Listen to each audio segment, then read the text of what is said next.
I am Clara Chandler. I am 28 years old, and until 48 hours ago, I was the CEO and sole creative visionary behind Lumina Design Collective, a digital branding and UI/UX empire I built from a laptop in a studio apartment in Chicago. Today, I am sitting in a sterile white hospital bed with a plastic ID band cutting into my wrist, staring at a legal document that says I own absolutely nothing. The air in this room smells like industrial bleach and failure. My chest feels like it's been hollowed out with a rusted spoon. The betrayal didn't happen with a shout. It happened with a soft, clinical click of a pen. I had been rushed into emergency surgery 3 days ago, a ruptured appendix that turned into a nasty bout of sepsis. While I was drifting in and out of a morphine-induced haze, fighting a fever that felt like my blood was boiling, my mother, Eleanor Chandler, was busy. She didn't hold my hand. She didn't pray for my recovery. She sat in the vinyl chair in the corner of my room, clutching her designer handbag, and waited for the exact moment the heavy sedative hit my system. "Clara, darling," she had whispered, her voice like velvet-wrapped sandpaper. I remember the sound of her gold bangles clinking, a rhythmic, metallic taunt. "You're so tired. Let Mommy handle the paperwork. You know the hospital needs a signature for the insurance billing. Just a little squiggle, honey. For the family." I was barely conscious. My eyes wouldn't focus. I remember the feeling of a cold, heavy clipboard being pressed against my thigh. I remember her guiding my limp hand. The cold plastic of the ballpoint pen felt like an icicle against my skin. I signed. I signed 4 different times. I thought I was signing for my life. Instead, I was signing it away. This morning, I woke up with a clear head and a searing pain in my abdomen. I reached for my phone, expecting a mountain of emails from my lead developers and clients. My fingerprint wouldn't unlock the company's Slack. My biometrics had been wiped from the secure server. My business banking app showed access denied. 10 minutes later, the door to my room swung open. My mother walked in, followed by my older brother, Julian. Julian is 32, a man who has failed upward his entire life on a cushion of our mother's enabling and loans that never get repaid. He was wearing a new, tailored Italian suit that probably cost more than my first car. He wouldn't look me in the eye. He was busy adjusting his silk tie in the reflection of the TV monitor. "What's going on?" I rasped, my throat feeling like I'd swallowed glass. "I can't get into the system." "Julian, why is there a notification on my personal email about a change in corporate registration?" My mother sat on the edge of my bed. She didn't reach for my hand this time. She smoothed the sheets with a terrifying, calculated precision. "Clara, you've been under so much stress. This little health scare, it's a sign from the universe. You're a woman and you're fragile. You were never meant to carry the weight of a multi-million-dollar empire alone. It's unseemly. It's exhausting." I felt the blood drain from my face. "What did you do, Mom?" She smiled, that thin, pinched expression she uses when she's correcting me. "I used the medical power of attorney you gave me last year. Given your incapacitated state and the urgent needs of the business, I transferred the total equity and operational control of Lumina to Julian. Effective immediately. A man should lead the family empire, Clara. It's about legacy. It's about the Chandler name being represented by a son. You'll still have a job, of course. Julian mentioned something about you being his head of aesthetics. You can do the little drawings while he handles the real work." Julian finally looked up, a smug, oily smirk spreading across his face. "Thanks for the heavy lifting, sis. I've already scheduled a meeting with our top 3 clients for Monday. I told them you were stepping back for mental health reasons. They seemed relieved to have a stable hand at the wheel." I felt a surge of adrenaline so sharp it made my surgical stitches throb. I tried to sit up, but the pain pinned me back down. "You stole it," I breathed, my voice trembling with a rage so pure it felt cinematic. "That company is my sweat, my blood, my code. I built that from zero while you were blowing your inheritance on failed crypto farms and consultancy firms that didn't have a single client. You don't even know what UI stands for, Julian. Language, Clara, my mother tooted, standing up to leave. We're doing this for you. Now get some rest. You look haggard. We'll have the nurses bring you some broth. They walked out, leaving me in the silence of that bleached room. My own mother had treated my near-death experience as a business opportunity. They think they've won. They think because they have the title, they have the empire. But as I lay there, clutching my stomach and crying tears of hot, liquid fire, a thought began to form through the haze of my betrayal. They have the shell. They have the bank accounts. But they forgot one very specific, very legal detail about how I built my software. To understand how my mother could look at her daughter in a hospital bed and see a target, you have to understand the hierarchy of the Chandler household. Growing up in the suburbs of Connecticut, there were two sets of rules. There were the Julian rules and the Clara rules. Julian was the miracle, the firstborn son, the carrier of the Chandler legacy, despite our father being a mid-level insurance adjuster who left us nothing but a mortgage and a collection of vintage stamps. My mother, Eleanor, grew up in a world of old money aspirations and new money disappointments. She viewed Julian as her ticket back to the high society she felt she'd been cheated out of. When Julian crashed his first car at 17 while driving drunk, it wasn't his fault. The road was poorly lit and the stuffy police were just looking for a bribe. My mother spent our entire savings to hire a lawyer to wipe his record. When I was 17, I worked 3 jobs, barista, tutor, and freelance graphic designer, to save up for a used sedan. When I finally bought it, my mother took the keys and gave them to Julian because his car was in the shop. It was actually repossessed. Clara, you're so resourceful, she'd tell me, her voice dripping with that fake airy praise. You can take the bus. Julian has a reputation to uphold. He's meeting important people. You wouldn't want your brother to look like a failure, would you? I remember sitting on the orange plastic seats of the public bus for 2 hours every day, my backpack heavy with a laptop I'd bought with saved tips, watching the golden boy drive past me in the car I had paid for. That was the first time I felt the cold.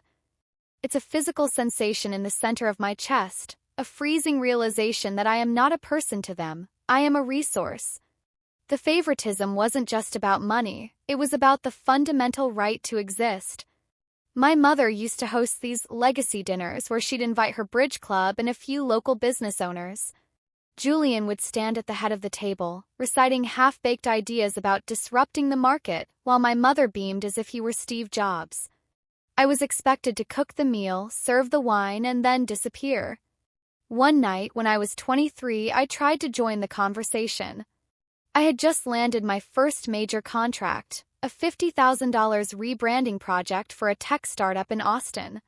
I was vibrating with excitement. Actually, Julian, I said, setting down a tray of roasted asparagus, the scalability model you're talking about is outdated. If you utilize a decentralized server structure. The silence that followed was deafening. My mother's fork clicked against her china plate like a gunshot. She didn't look at me. She looked at the guest to her left. Clara is so adorable with her little tech hobbies. She reads these magazines and thinks she's a scientist. Julian, honey, tell us more about your vision for the golf course development. Julian smirked at me, that same oily, superior smirk I saw today in the hospital. Yeah, Clara. Leave the scalability talk to the men who actually have to sign the paychecks. Why don't you go check on the dessert?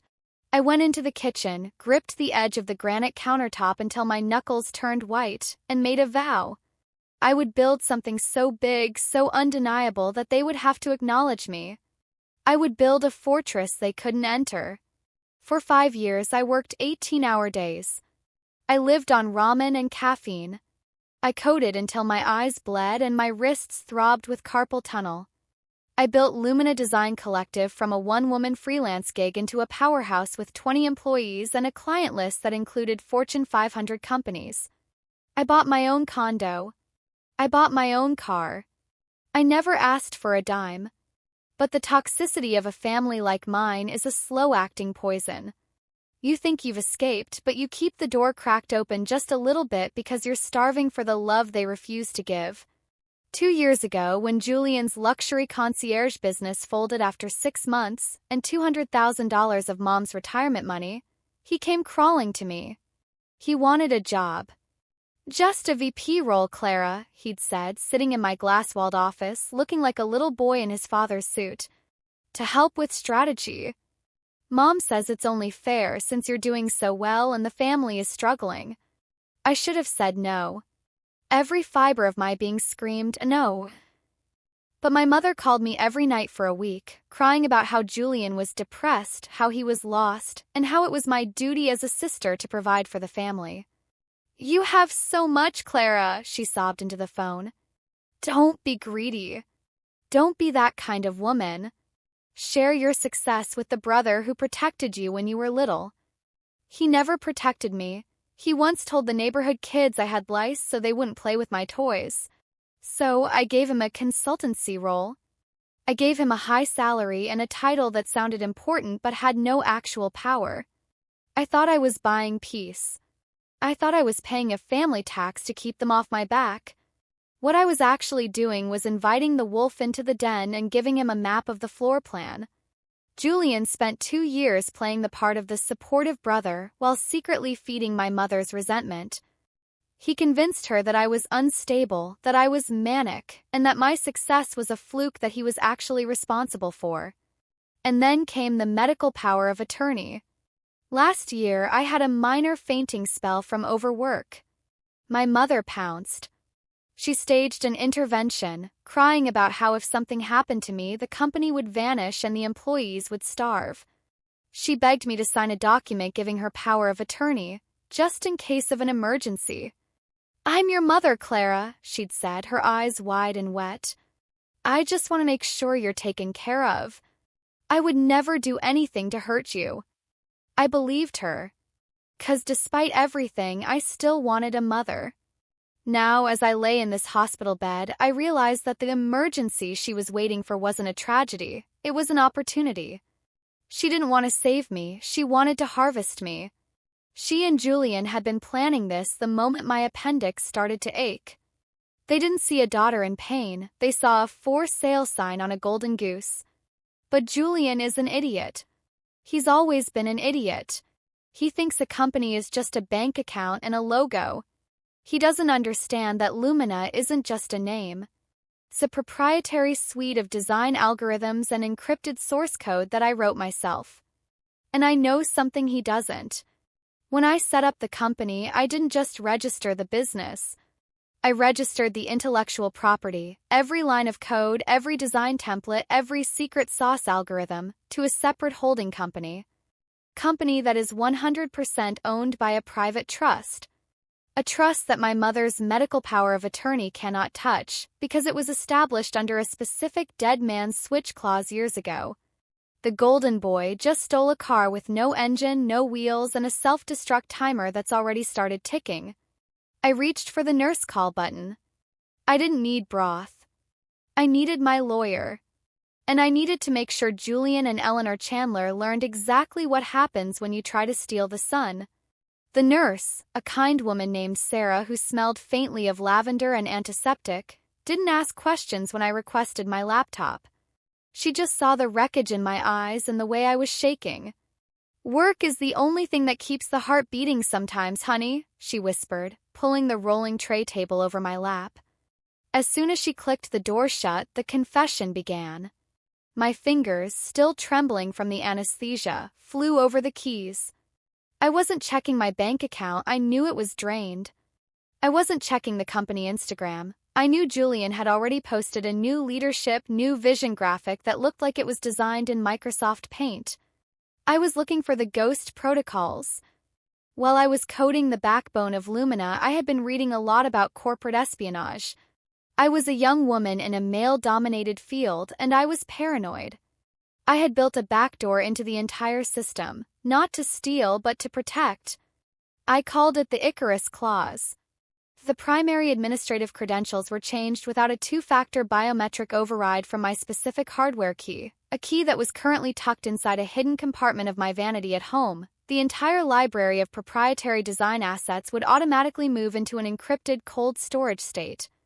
I logged into my private server, bypassing the company's main portal. My heart was thumping against my ribs so hard I thought the monitor would pick up the rhythm. There it was. A notification, unauthorized administrative change detected. 48 hours to total asset lockdown. Julian had changed the passwords, but he hadn't cleared the secondary security layer because he didn't even know it existed. He was currently sitting in my mahogany chair, probably ordering expensive executive lunches on the company card, blissfully unaware that he was holding a ticking time bomb. Then I saw the first email. It was from our biggest client, a global fintech giant. Julian had sent them a formal notice. I felt the bile rise in my throat as I read his words. Due to Clara's recent struggle with chemical dependency and subsequent mental collapse, she has been removed from all operations. I, Julian Chandler, will be assuming the role of CEO to bring a sense of masculine stability back to the firm. Chemical dependency? Mental collapse? I gripped the edge of the laptop until the plastic creaked. They weren't just stealing my money, they were murdering my reputation. They were making sure that even if I survived this, I would be unemployable. This wasn't just a business move, it was a social execution. My mother had always told me that if I didn't behave, she'd tell the world I was crazy. She finally pulled the trigger. I felt the cold turn into something else. Turned into a white-hot, razor-sharp clarity. I didn't cry. I didn't scream. I simply opened a secure messaging app and contacted my lead developer, Marcus. Marcus had been with me since the garage days. He was the only person who knew where the digital bodies were buried. Clara? Is that you? The office is a madhouse. Julian is walking around like he owns the place, firing the interns who look too feminine and demanding we give him the master encryption keys. We're all terrified. Is it true? About the drugs? I typed back, my jaw locked tight. Marcus, listen to me very carefully. I am in the hospital. I am sober. I am sane. And I am about to burn the house down. Do not give him anything. Tell the team to take sick leave starting tomorrow. All of them. Use the emergency fund I set up in the Cayman account to pay them a 3-month bonus right now. Tell them to go dark. And Marcus, change the office locks tonight. On it, boss, he replied. We were waiting for your signal. We don't work for Chandlers. We work for you. As I waited for Marcus to confirm the payments, my mind drifted back to the summer I was 21. It was the summer Julian nearly ruined us, and the summer I realized I was the only one actually holding the ceiling up. Julian had convinced my mother to mortgage her house, the only asset she had, to fund a luxury streetwear brand. He spent the money on a launch party in the Hamptons, a leased Lamborghini, and influencer appearances. He didn't produce a single garment. When the bank came knocking, my mother didn't blame Julian. She came into my room where I was working 3 different design jobs and sat on my bed. Clara, she said, her voice dripping with that manipulative sweetness. Julian is so fragile right now. His dream didn't take off because the market is prejudiced against his vision. If we lose the house, he'll have nowhere to go. You have that savings account for your business, it's $40,000, right? We need it. Mom, that's my tuition and my startup capital, I had argued, tears streaming down my face. I worked double shifts for 3 years for that. Julian spent his money on champagne. How can you be so selfish? She snapped, her face twisting into a mask of pure hatred. Your brother is a man of stature. He needs a home base. You? You're just a girl with a computer. You can live anywhere. Give me the money or you are no longer a daughter of mine. I gave it to her.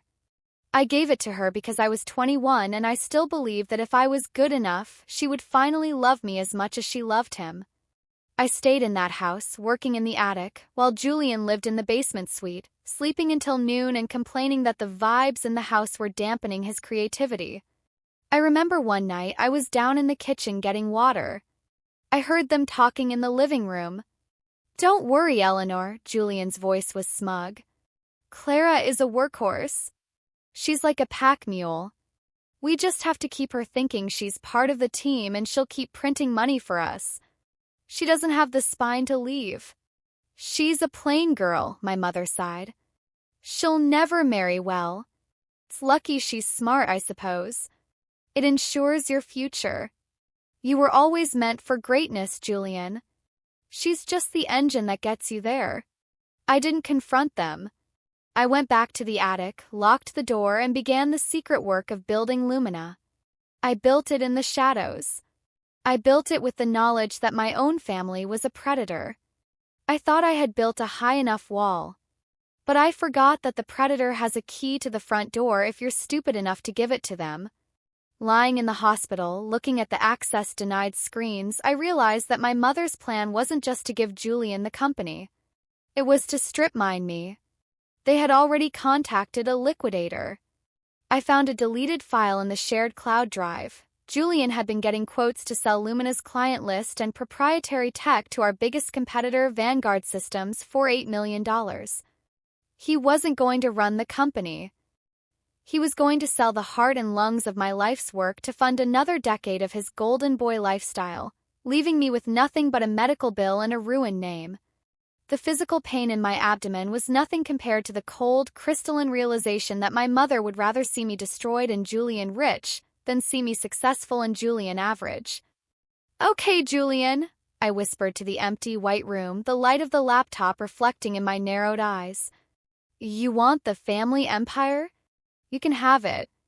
But you're going to find out very quickly that an empire without its architect is just a pile of very expensive bricks. And I'm about to pull the foundation out from under your feet." I opened my legal folder and found the assignment of intellectual property document I had forced Julian to sign as a standard HR procedure when I hired him as a consultant. He hadn't even read it. He thought it was an NDA. It wasn't. It was a document stating that any and all contributions, ideas, or managerial oversight provided by him were the sole, unalienable property of my holding company, Aegis Holdings. I drafted an email to the legal department at Vanguard Systems. Subject: Notice of cease and desist unauthorized sale of assets. To whom it may concern, it has come to my attention that a Mr. Julian Chandler is attempting to negotiate the sale of Lumina Design Collective's proprietary assets. Please be advised that Mr. Chandler has zero ownership of the IP, the code, or the client contracts. Any attempt to purchase these assets will result in a $50 million tortious interference lawsuit. Attached: my original articles of incorporation and the IP trust documents. I hit send. Then I sent a second email to my mother. "Mom, I hope you enjoyed the empire while it lasted. I'm checking out of the hospital tomorrow. I've already contacted the police regarding the fraudulent use of the power of attorney while I was under heavy sedation. See you in court. Or don't. I don't really care which." I closed the laptop. My hands were no longer shaking. I felt a strange, terrifying peace. I was no longer a daughter. I was no longer a sister. I was a CEO who had just been handed a reason to go to war. And I have never lost a war. The hospital discharge was a blur of paperwork and the sharp, biting cold of the Chicago wind. I didn't call my mother for a ride. I didn't call the family that had just gutted my life while I was under anesthesia. I called a private car and went straight to a high-security boutique hotel, checking in under my middle name. My surgical stitches throbbed with every step, a hot, pulling sensation that reminded me I was still physically broken. But as I sat on the edge of the plush hotel bed, staring at the skyline, the last shred of my good daughter persona finally snapped. I turned on my phone to find a series of frantic notifications. It wasn't a get well text. It was a video link from Marcus. Julian had gone live on LinkedIn and Instagram from my office. My office. He was sitting in my ergonomic chair, the one I'd bought after my first $100,000 month, with his feet up on my mahogany desk. He was holding a glass of my expensive celebratory scotch. "I'm proud to announce a new era for the Chandler legacy," Julian said to the camera, his voice dripping with an oily, practiced confidence. "My sister Clara has decided to take an indefinite leave of absence to deal with some deeply personal health and stability issues. As the man of the family, I'm stepping in to ensure our clients receive the sturdy leadership they deserve.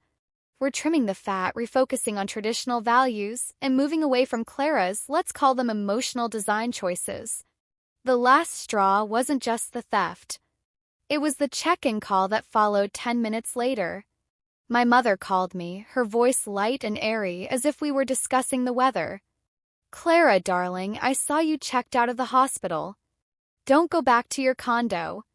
I've sent a locksmith there to secure your things. Since Julian is the CEO now, the company-paid lease on that apartment is being transitioned to him. He needs a place closer to the office to Project Authority. I've moved your boxes into my garage. You can stay in your old attic room for a few weeks while you look for something more affordable. Maybe a nice retail job?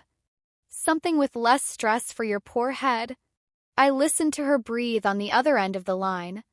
The woman who had birthed me was telling me she had made me homeless, jobless, and slandered me to the world, all while I was still wearing a hospital gown. "Mom," I said, my voice so cold it sounded like a stranger's, "did you actually believe I wouldn't fight back? Did you truly think I built a $10 million company without knowing how to protect it?" "Oh, Clara," she sighed, that condescending, sharp sound I'd heard my whole life. "Stop being dramatic. It's Julian's turn now. You've had your fun playing boss. Now be a good girl and come home to the attic. I've made pot roast." I hung up. I didn't cry. The tears had been burned out of me by the sheer, absurd cruelty of it. They didn't just want the money. They wanted to see me back in that attic, small and subservient, a pack mule for Julian's ego. That was the moment the Clara who sought her mother's love died. In her place was a woman who knew exactly how to dismantle everything they loved. I opened my laptop. The hotel room was silent, save for the hum of the air conditioning and the rhythmic tapping of my keys. My mother and Julian had made one fatal, arrogant assumption. They thought Lumina Design Collective was a physical object they could just grab. They thought it was the furniture, the bank account, and the name on the door. They forgot that the entire business ran on a proprietary software architecture I called the Loom. The Loom was the engine that automated our UI/UX flows. It was what made our designs better, faster, and more intuitive than any competitor. When I signed the transfer papers under sedation, I had indeed transferred Lumina Design Collective. But here was the twist. Lumina didn't own the code. 16 months ago, during a brief moment of clarity regarding my family's growing greed, I had quietly moved all intellectual property into a separate entity, CC Intellectual Assets, LLC. I then leased the use of that code back to Lumina for a monthly fee of $1. The lease agreement had a very specific control clause. Stated that if the majority ownership of Lumina changed hands without the written consent of the lead architect, me, the lease was immediately terminated, and all access to the source code was to be revoked. I wasn't just the CEO. I was the landlord of their entire digital world. With a few precise clicks, I initiated the Icarus protocol. Across the city, in the sleek office Julian was currently polluting with his presence, the servers would begin to purge. Not the client data, I wasn't a criminal, but the engine that made the data work. The interface would vanish. The automated tools would turn into 404 not found errors. Without the Loom, Lumina was just a group of confused employees sitting in an expensive room. Then I went deeper. I pulled up the financial records from the last 48 hours. Julian had already been busy. He had transferred $400,000 from the corporate tax reserve account into a private account named Chandler Luxury Holdings. "Embezzlement," I whispered to the empty room. "You didn't even wait for the body to get cold, did you, Julian?" He hadn't just stolen the company, he was looting it. He had also signed a preliminary letter of intent to sell the company to our biggest rival, Vanguard Systems. He had promised them the exclusive source code as part of the deal. A code he didn't own. Code that was currently being wiped from his workstations. I didn't stop there. I contacted my private investigator, a man named Elias who I'd kept on retainer since Julian first started consulting. "Elias," I said when he picked up, "I need the file. The one about Julian's consultancy expenses from last year. The business trips to Vegas that were actually paid for with company credit cards. And I need the footage of my mother entering my hospital room when I was in the ICU." "I have the hospital security logs already, Clara," Elias replied, his voice gruff but sympathetic. "I also have a recording of your mother talking to the head of the billing department. She told them she had full power of attorney to sign for your commitment to a psych ward. She was trying to have you declared incompetent the moment you woke up." My stomach turned. She wasn't just stealing my business, she was trying to disappear me. "Send it all to my lead counsel," I said. "And Elias? Prepare a press release. But don't send it to the business journals. Send it to the clients. All of them. Tell them the architect is still here, but the house they bought is about to vanish." I sat back, the blue light of the screen reflecting in my eyes. Julian thought he was playing a game of King of the Hill. He didn't realize I was the one who built the hill and I had just pressed the button to turn it into a sinkhole. The grand payback was no longer a dream. It was a countdown. I looked at the clock. It was 2 a.m. In 8 hours, Julian would walk into the office for his first official day as CEO. He would find a room full of empty desks, a server rack that was effectively a pile of scrap metal, and a legal team that would make his head spin. I took a sip of water, ignored the pain in my side, and started drafting the final termination notice for my mother's emergency access. "You wanted a man to lead the family, Mom," I whispered. "I hope he's ready to lead you both straight into a courtroom." The sun rose over Chicago with a pale, indifferent light, but inside my hotel suite the air was electric. I dressed slowly, black slacks, a silk blouse, and a blazer that hid the bandages around my abdomen. I looked at myself in the mirror. The fragile girl Julian described was gone. My eyes were cold, 2 chips of flint ready to strike a spark. I arrived at the Lumina offices at exactly 9 a.m. The lobby was eerie. Usually, the hum of 20 developers and designers created a low-frequency buzz of productivity. Today it was silent. Marcus had done his job. The office was a ghost town. I pushed open the heavy glass doors. Julian was there, standing by the espresso machine, looking panicked. He was stabbing at his tablet, his face flushed a deep, ugly purple. My mother was sitting on the velvet sofa in the reception area, flipping through a magazine as if she were waiting for a spa appointment. "Clara!" Julian barked when he saw me. "What did you do?" "The servers are down. The entire backend is throwing access denied errors. I have Vanguard Systems on the phone demanding a demo of the source code, and I can't even open a notepad file." I walked past him to my desk, my movements slow and deliberate. I sat down in my chair, his chair for a brief delusional moment, and opened my laptop. "The source code doesn't belong to Lumina, Julian," I said, my voice steady and quiet. "It belongs to me. Personally. And since you violated the terms of the lease agreement by taking over the company without my consent, the license has been revoked. You aren't a CEO. You're a squatter in a rented office with a bunch of empty hard drives." My mother stood up, her pearls clicking. "Clara, stop this tantrum. We had a legal transfer. I signed the papers. You're being hysterical, and this is exactly why we had to step in." "Actually, Eleanor," I said, using her first name for the first time in my life, "you signed those papers while I was under the influence of heavy narcotics in an ICU bed. That's called signing under duress and fraudulent use of power of attorney. My lawyer has already filed the injunction. But that's not the best part. I turned my laptop screen toward them. It showed a high-definition video feed of the hospital room. It was the footage Elias had secured. It showed my mother leaning over my bed, guiding my limp, shaking hand to sign the documents while I was barely conscious. It showed her whispering in my ear, not words of love but instructions on where to squiggle. Julian's jaw dropped. That doesn't matter. I've already moved the funds. The money is in my account. You can't touch it. The $400,000 you took from the tax reserve account? I smiled, and it felt like baring teeth. That's corporate embezzlement. I've already flagged the transaction with the bank. Since the transfer of the company is being contested as fraudulent, that money is technically stolen. Police are on their way to discuss it with you, Julian. Oh, and I sent the Vegas expense reports to the IRS.